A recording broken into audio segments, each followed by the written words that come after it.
Your Excellency, I have a report concerning the movements of the Alliance army. Go on. Enemy troops throughout the Alliance have marched south and are now gathering on the north side of the Great Bridge of Myrddin. The scale of their force is much larger than what would be expected of a defensive operation. So it's come to this, has it? Who would have imagined that the Alliance would dare threaten my territory? What do we do? Should we ask Edelgard to send reinforcements? No. This isn't worth troubling Her Majesty over. Are you sure? We lost an awful lot of soldiers when we were defeated at the bridge. The main force of Her Majesty's army has been sent to the Kingdom front. It would be more trouble than it's worth to call them back. Besides, you remember that mercenary company that performed so well before? They're back with us. You mean the one run by that Gerald guy? I gotta admit, they do seem to know their stuff.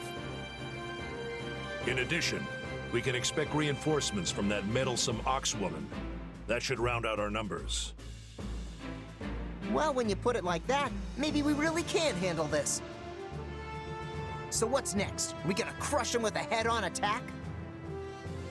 We'll meet the Alliance army at Gronder Field. The area once used to stage the Battle of the Eagle and Lion will serve well. After all, it has already been trampled beyond use, and I doubt the enemy will go out of their way to burn our fields, given that they plan on seizing them.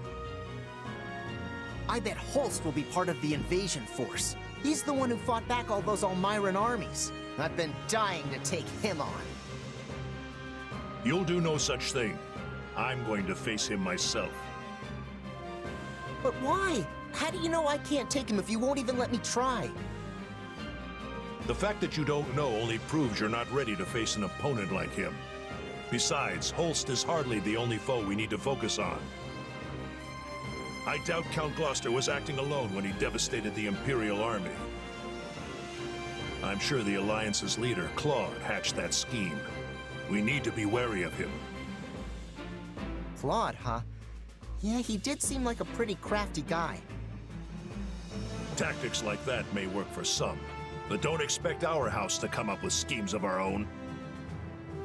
We'll see through the enemy's tricks, and then quash them with our might. All right, we're gonna crush their flimsy ploys with some good old-fashioned brawling. Let's do it!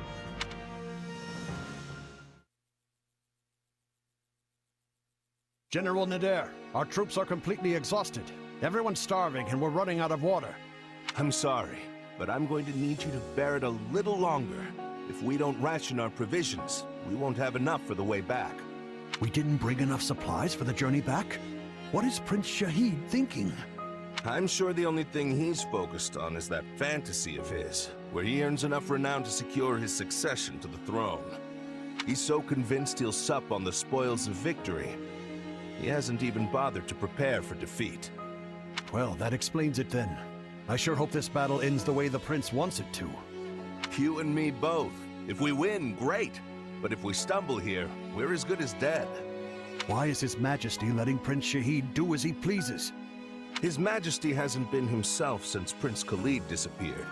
Khalid was always his favorite, you know. Nader, the next batch of reinforcements will be arriving shortly. A force of elite troops, courtesy of my uncle. Rejoice! Oh, even more reinforcements? The size of the army is what decides most battles. And with me in command, it should be nigh impossible for an army of this size to lose. Well, actually, advantageous terrain may be more important. We can continue this later. March out to greet the new arrivals and get them into formation. I will go rally them afterwards. If only we could feast on lofty speeches. Then we'd eat like kings. An army this size limits the tactics we can use. Ugh, they're going to think we're just a horde of barbarians. This is no fun at all. If only you were here, kiddo.